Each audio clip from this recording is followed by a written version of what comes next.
If you're having trouble finding product market fit, look no further. This is one of the best interviews I've had on the subject. My next guest has a marketing background working on movies including Jurassic Park, Wyatt Earp, and Apollo 13. He also spent 7 years at Google. Now he serves as a consultant focused on customer experience, and in this episode we talk about the 7 key stages to achieve product market fit. Please welcome Chris Hood. Chris, welcome to the show. Hi, thanks for having me. Thanks for joining me. So before we dive in, can you tell us something about yourself that most people don't know? I think this will probably end up being a theme throughout the show, but I love baking. So cookies, cupcakes, cheesecake, if it's sweet, I'm in the kitchen and I'm baking. It's a lot of work, but it's worth the work. I'll put it that way. Give me a pecan Absolutely. pie. Yeah. Usually, when there's a holiday party going on, whether it's Christmas or Thanksgiving, there's usually 2 pies, pecan pies. There's one for everybody to share, and then there's one for Sean. It disappeared pretty quick. But anyway, I get it. All right, let's go ahead. Let's dive in. If you could, tell us about your career background. Sure. Well, my career is pretty interesting and broad. I have 35 years of experience plus in media and entertainment, along with technology. And I've spent time in television and movies and music and video games. And I even just came back around to the video game space. So I'm also the founder and CEO of a video game studio called Muddy Robot Games. Before that, I spent 7 years at Google, where I headed up the digital innovation and strategy teams and worked with hundreds of companies around the world on building various types of strategies. And again, a lot of my experience has been around this concept of understanding who your customer is, developing new and unique technologies to help accommodate and meet those customer expectations. And then most recently, I wrote a book called Customer Transformation, which really dives into a framework around how do you build success within a business that is focused on the customer. We're going to spend a lot of time there. Product market fit or finding it can be very hard for business owners. But before we get there, when I was reading about you and kind of what brought you on the show was you have a little experience here. I have to go here because I'm a movie nerd. You have experience with Jurassic Park, Wyatt Earp, and Apollo 13. Can you talk about that real briefly? Well, yeah, my first job was working at a movie theater. And while I was at the movie theater, I got the privilege of cleaning up the auditoriums with popcorn spills and making the popcorn and taking tickets at the door. And as I was there, one thing led into another, and I started doing more public relations and marketing types of activities. And then there was a marketing contest for Jurassic Park. So I put together an entire marketing campaign around the movie and won an international award for it, grand prize for best marketing campaign for a movie during the summer season. I went on to do that and did it back to back to back. So I did a three-peat, which was great. And at the time, the Hollywood Reporter, who was putting together these promotional tournaments, campaigns, awards, whatever you want to call them, they had never seen anything like what we had been able to produce, and never had they actually awarded somebody in consecutive years. So it was really fascinating to be able to work on some high level campaigns, marketing for example, for Jurassic Park in Southern California. We actually worked with one of the local animatronics and natural history museums. We had a giant dinosaur on the back of a semi truck, and we're able to get news coverage. So this dinosaur was going down the freeway, and choppers were coming in to zoom in as they followed the dinosaur to a theater. So really some fun things, and I think that was the catapult for me to really start to think about what are some fun ideas and what does marketing strategy really look like, and how do you wrap this around telling stories, and then how do you tell those stories in unique ways to satisfy customers, to build loyalty, and it just all kind of connected from there. Right on. Wyatt Earp is pretty good. I kind of compare that to Tombstone, which came out around the same time, right? So people will be Yeah. like, oh, I'm more of a fan of Tombstone, and others will say Wyatt Earp. You got Kurt Russell in Tombstone and Kevin Costner over there in Wyatt Earp. I want to breeze past that though. I want to get to Apollo 13 is one of my favorites. I love that film. Yeah. What was the marketing campaign for Apollo 13? Oh, we did everything from engage with Space Camp, obviously. Okay. So Space Camp is in Alabama, and we sent several youth for free off to Space Camp. We had actual astronauts come into various showings of Apollo 13 to do Q&A with the audience. Yeah, so I agree. That's It's one cool. of my favorite movies, and so to really kind of figure out unique ways to re-explore space, right, and bring in some of that science stuff. It's all about, again, like we go to the movies for entertainment, but how do you connect that entertainment to other areas, aspects of our lives that do impact, what we do and think about? So, the science of the science side of space exploration, the kids going to space camp. Sure. It's just extending that beyond just saying, hey, we're just going to market a film for entertainment value. Well, what else can we do with that to expand beyond just the entertainment? Right, right. That's so cool. Well, thanks for sharing your backstory.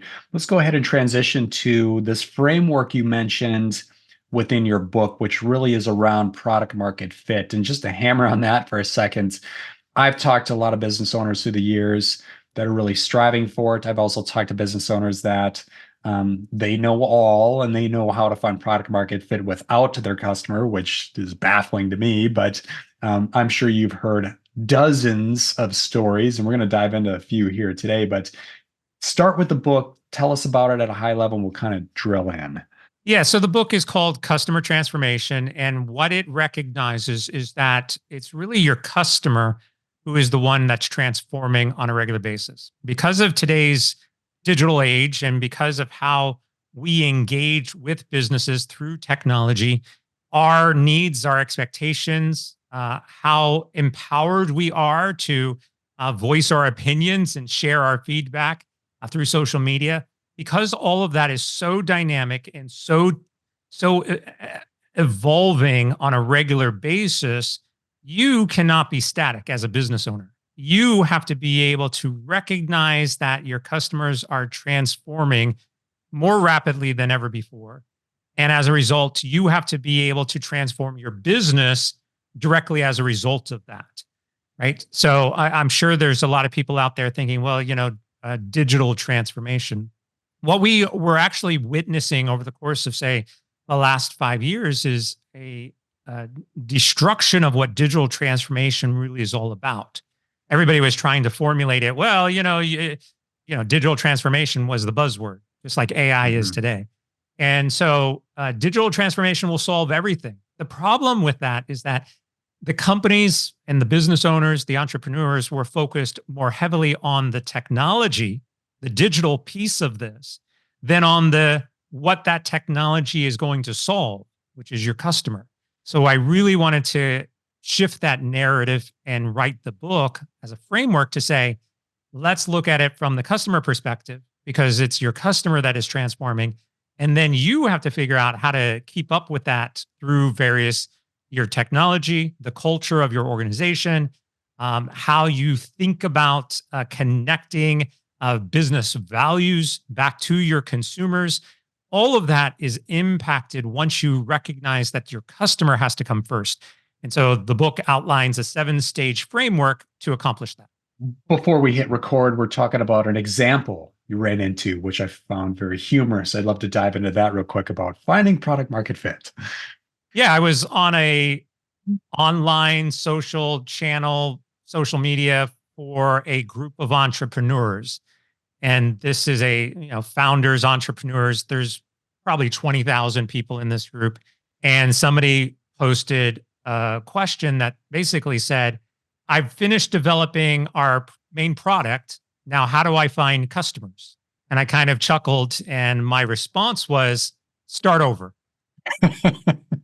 I love that because I see so many entrepreneurs doing that same thing, and you miss the point, which is you need to be, in my opinion, this is how I've built Ticker and the product or two in the past, but you want to build it with your customer. You don't build it and then think they will come. Okay, we've seen Field of Dreams, and I mean the movie's more of a fantasy than reality, but it's like you got to build it with your customers. So, did that conversation go anywhere from there? Was just really one of those little motivational points to put into the book. Yeah, look, I think the conversation continued, and obviously you had a lot of people who were giving more practical advice, like, well, Sure. do market research and figure out who your customer is, and then try to figure out how you're going to sell it, and all the things that we've all heard before that you would typically go through to sell a product. But the point of this is that they started, as I've outlined with customer transformation, they started with the technology, and I think this is something that we are seeing strongly right now, especially with artificial intelligence. They're starting with the AI. They're starting with, oh, I want to go build an AI product, and then trying to figure out if they can find a customer base to sell it to. And it doesn't work that way. We are actually seeing statistics that show that consumers don't care about AI. They don't want to engage with AI. We have a lot of businesses that are now creating differentiation that, hey, you could talk to a real person. Like you're not talking to a robot, right? So Okay. because the market is getting pretty much annoyed with AI and they are seeing it everywhere, there's no possible way that you are going to be able to build an AI product and then go find your customer. You always have to start with what is the problem I am attempting to Right. solve and then go build it. It has to be customer first, technology second. Yeah. And if you are trying to build the technology first and then figure out the customer and how that's is going to fit, then you don't have a product. You don't have something that is legitimately going to work. Right. All right, folks, let's take a quick break. If you're like me, you have a lot of traffic coming to your site, but it's very hard to determine the difference between window shoppers and qualified buyers. Fortunately, there is a solution. I'd like to introduce you to Lead Feeder.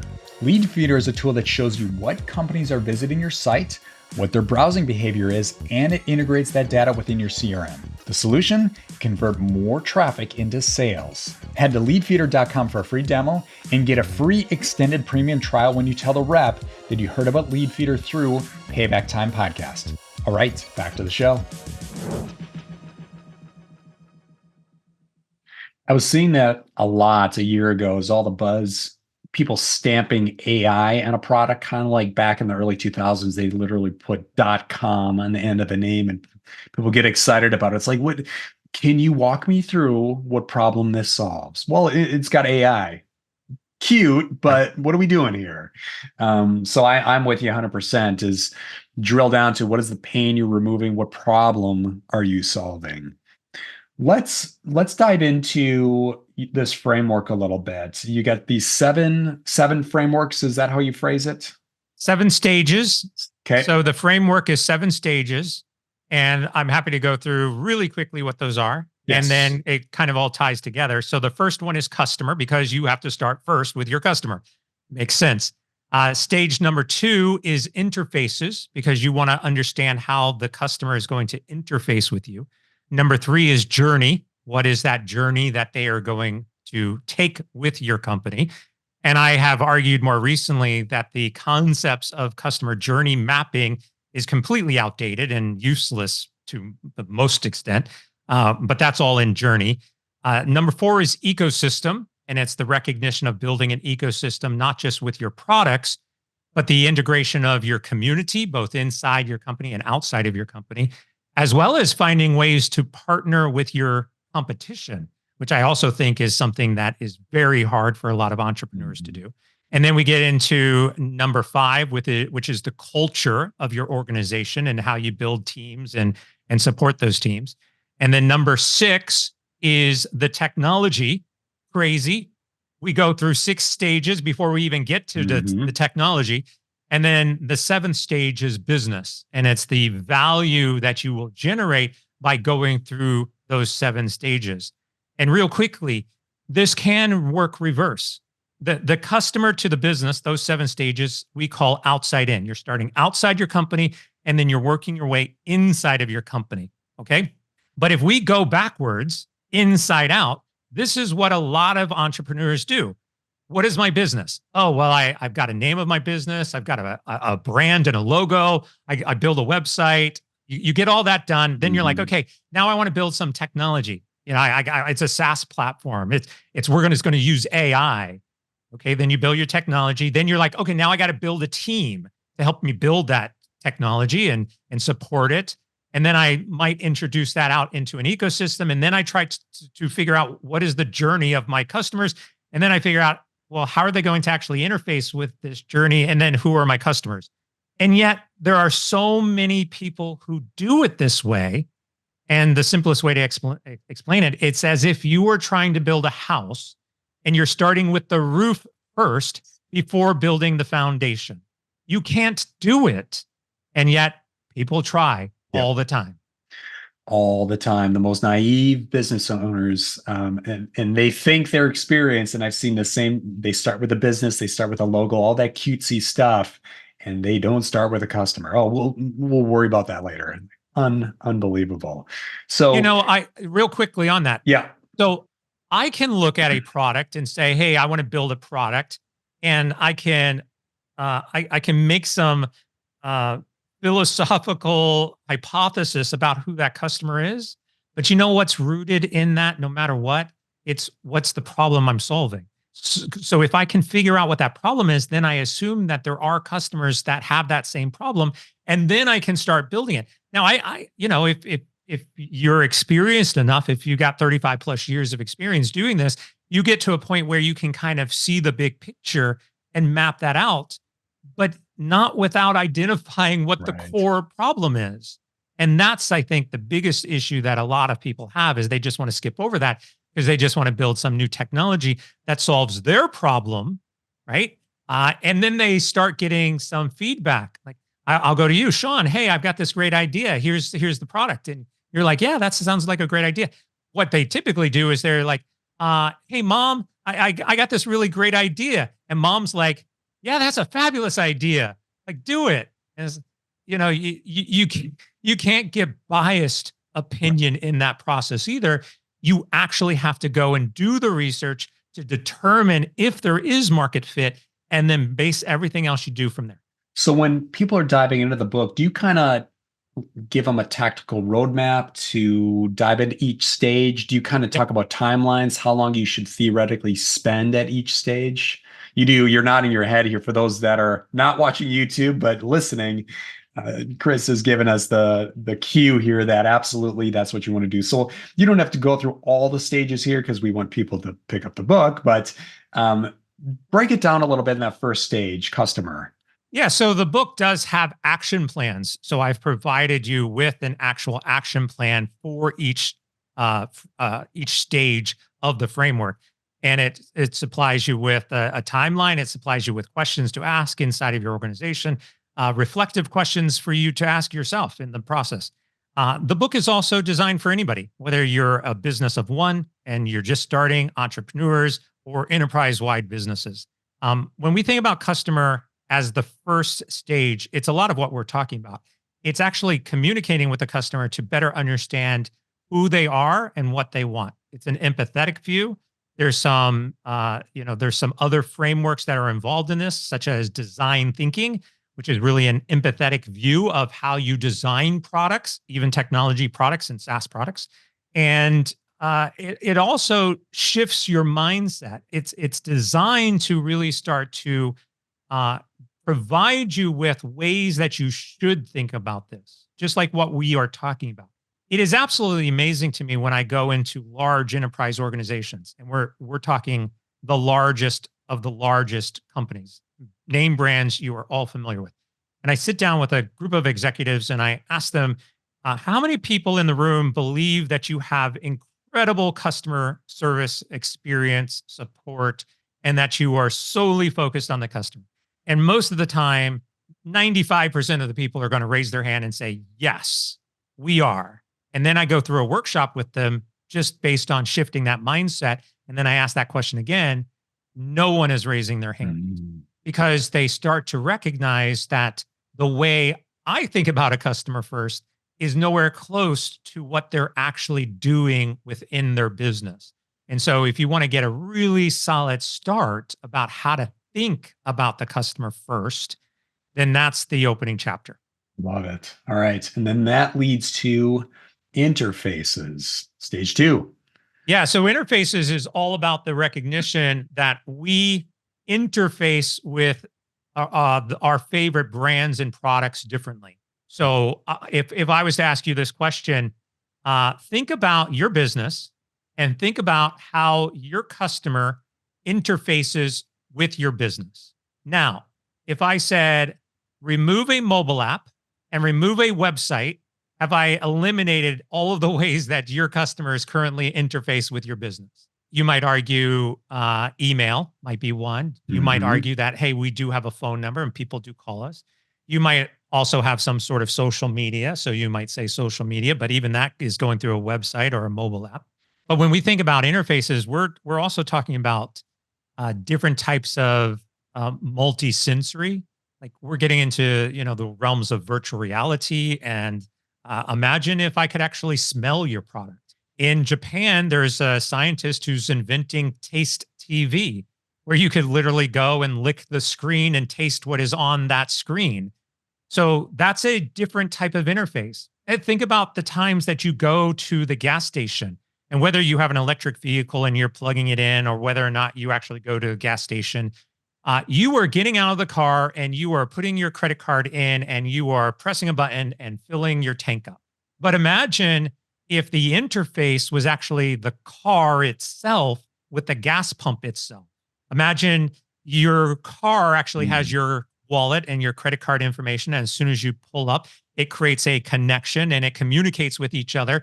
And then it actually knows your preferences and it selects the grade, it selects the payment Slick. system, all before you even get out of the car. And then it also has the Diet Pepsi and the Reese's peanut butter cup waiting for you because that's Hmm. already been paid for. And all I have to do is kind of walk in and grab that as I go. Like that's not out of the realm of possibility. But again, we don't typically think about how we interface with other businesses in that way. We have to go beyond what's in our hand. Those touch points that we often call, we're not touching things anymore.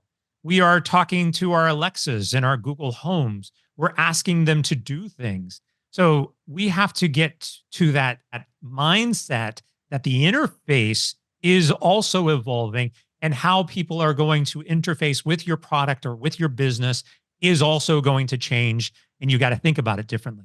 Right. I love that approach.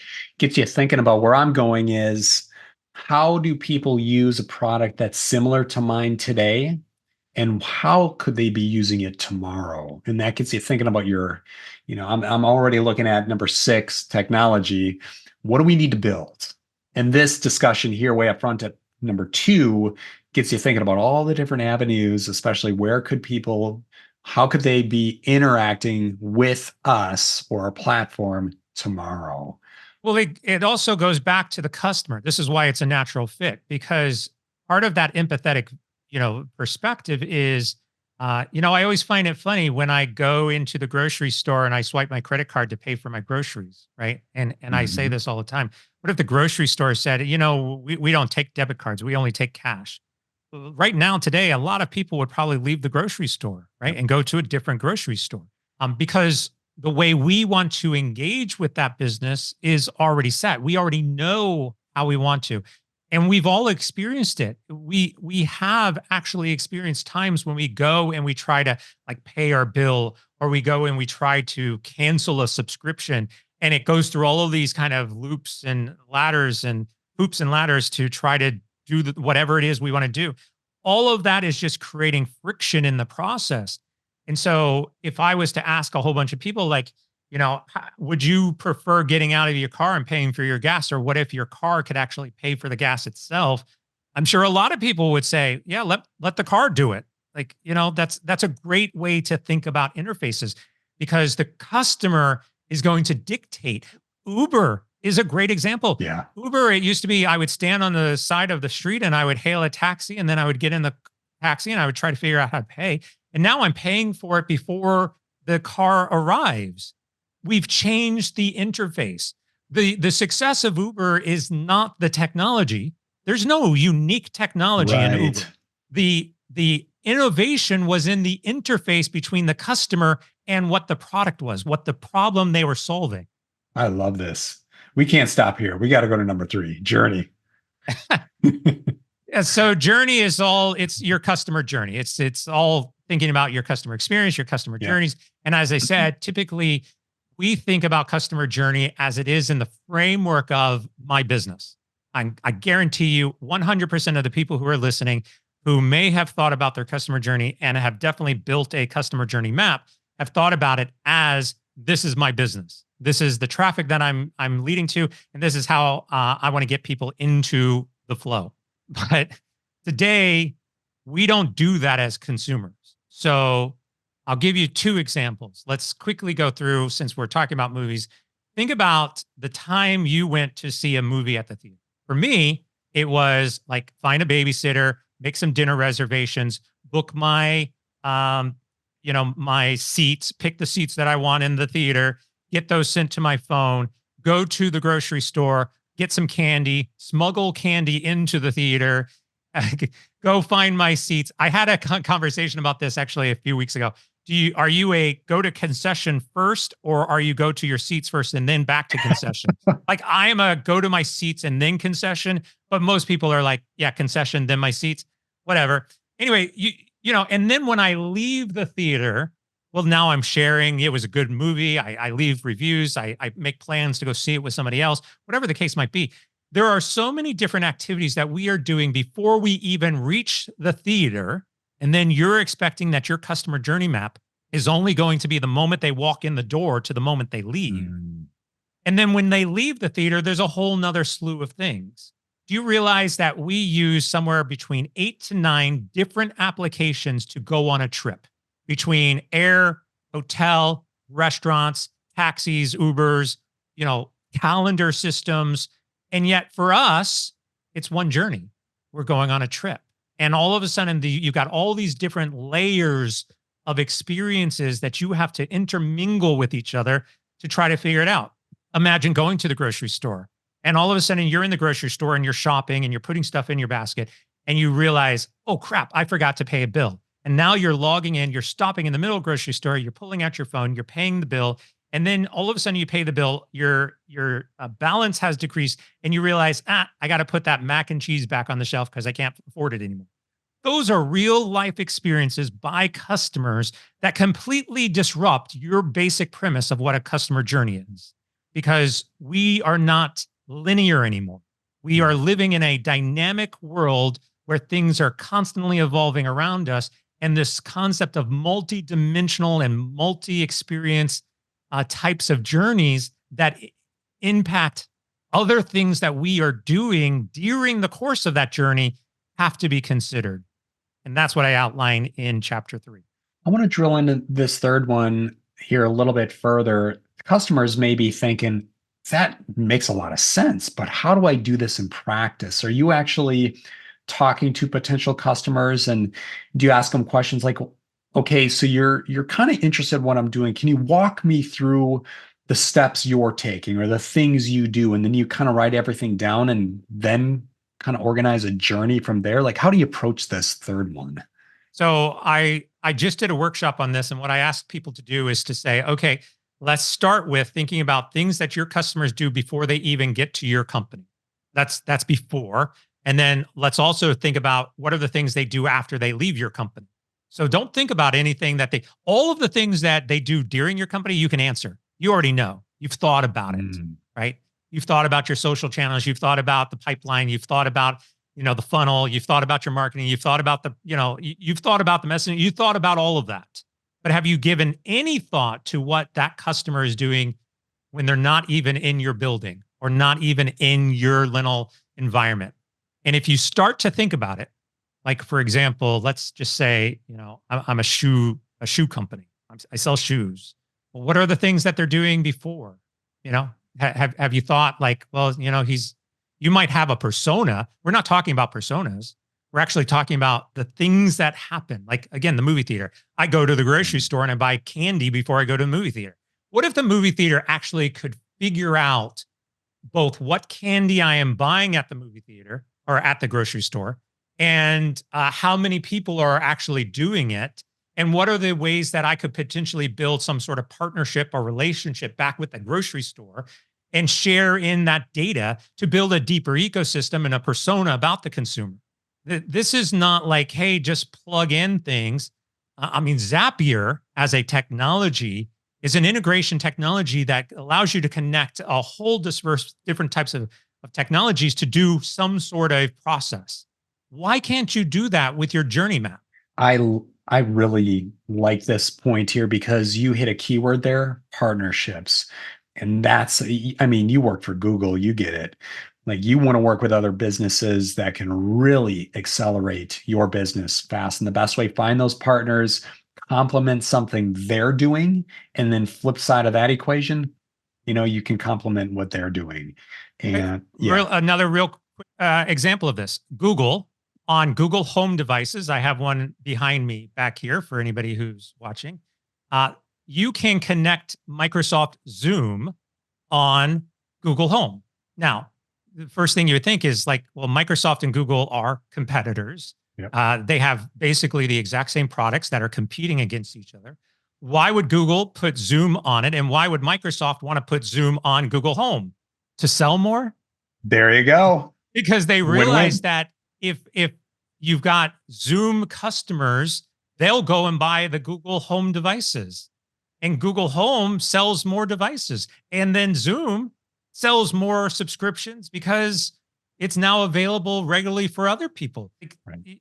Too often we're like, that's the competition. I cannot partner with my competition. I did a podcast last year sometime with this podcast was all about mattresses. It was basically in the mattress industry. And I basically did a lot of ripping into the mattress industry, as anybody who's gone shopping for mattresses would know. And I brought this up. I said, when's the last time you actually partnered with one of the competitors in the mattress industry down the street from you? And they're like, never. We would never do that. Why not? Create an event, have both of your companies participate in this event. You're both going to sell more mattresses in the long run. Yeah, good call. Good call. Yeah. That's that's brilliant. Let's take a quick commercial break. So if somebody tells you to buy a stock, the last thing you should do is buy that stock. The first thing you should do is ask why. And fortunately, a lot of influencers on YouTube, TikTok, Reddit, and other social media platforms are giving really bad stock recommendations and investment advice. The question is, how do you know the difference between good advice and bad advice? That's where Ticker can help. Ticker cuts through the clutter to help you understand truly what is a good stock and what is a bad stock. This way you can invest confidently on your own. All right. Simply look for those stocks that are on sale, as you can see here with my watch list, and try to avoid those stocks that are overpriced. Of course, don't take my word for it. Go to Trustpilot and see what our customers have to say, and as of today, we have a 4.9 out of 5. And if you're interested, you can join Ticker for free. All right, back to the show. Really got me thinking here. I know we could spend probably another 2 hours going through all 7, but this is a great time to say, hey, audience, you got to check out the book. I do have the book already added to Amazon, but let's not stop here. Let's keep going. Before we jump to the rapid fire round, is there one more key takeaway you can give my audience? Yeah, the only thing that I continuously say as part of this scenario is you are also a customer. Now, whether or not you're the customer of your own product, that's a whole nother conversation. But we are all customers. We go to the grocery store, we go shopping, we do things all the time. And we all sit there and say, I wish it was this way, or I wish we think about that stuff. We see it and we think about it. We get an app out, we play with it. We're like, it doesn't. So why don't you ever think about yourself from that perspective? And if you can get your mind around that you are a customer and how would you do it? And then I think you're going to be able to get more ideas and perspective when you start thinking about the customer first. Yeah, great call. All right, let's transition to the rapid fire round. This is the part of the episode where we get to find out who Chris really is. If you can, try to answer each question in about 15 seconds or less. You ready? Okay. All right. What is your favorite podcast? Well, my own? Does my own count? Oh, come on. You got to be listening to something else. Believe it or not, I don't listen to many podcasts. I spend a lot of time on people's podcasts and then I listen to their podcast because I love hearing and collaborating like with you and hearing what Sure. but so I do spend a lot of time listening to various podcasts, but I wouldn't say I necessarily have a favorite one that I always tune into. A diehard. That's all right. The second question is, what is a recent book you read and would recommend? Yeah, see, I really can't find the book because we were talking about this beforehand, and I was like, I have this book and it's pretty good. And anyway, the other book that I have been recently reading, I'll show it here real quick, is a Bobby Flay cookbook. So this is Sundays with Sophie, which is Bobby Flay's daughter, and they have a whole series of brunch recipes. Who can pass up brunch? I tell you. So yeah, I would recommend this if you like to cook. Coming from a baker, I could see that one top of your list. Good call. Yeah, there you go. All right. Movie question. What is your favorite movie? Back to the Future. Good choice. Love it. All right. More serious question here. What is the worst advice you ever received? Hundreds of worst advices I've ever seen. I mean, a lot of times it's just people's perspectives. I once had somebody say, the sign of a successful leader is one who is focused on the P&L. And and again, I kind of laughed and I said, if you don't have customers, you don't have a P&L. So maybe you should be focused on the customer. I also recently just had somebody say, I've got a great framework about how do you manage, your teams. It's the 10-80-10 rule. Like 10% is with your executives, 80% is with your core team, and then 10% is with your lower from the ground up, top down, ground up, and in the middle, 10-80-10. And I'm like, where's the customer in that? Yes, It's thank like, you. Again, it's these questions that, people wrap their mind around like, this is great advice. But again, you have a customer. And if you can't recognize that the customer is a part of your 10-80-10, then you don't have a business. When is the last time you think that United Airlines CEO flew coach and sat next to a customer and sat there and talked to them like an undercover boss and said, hey, I just how do you like the flight today? That has never happened. Never.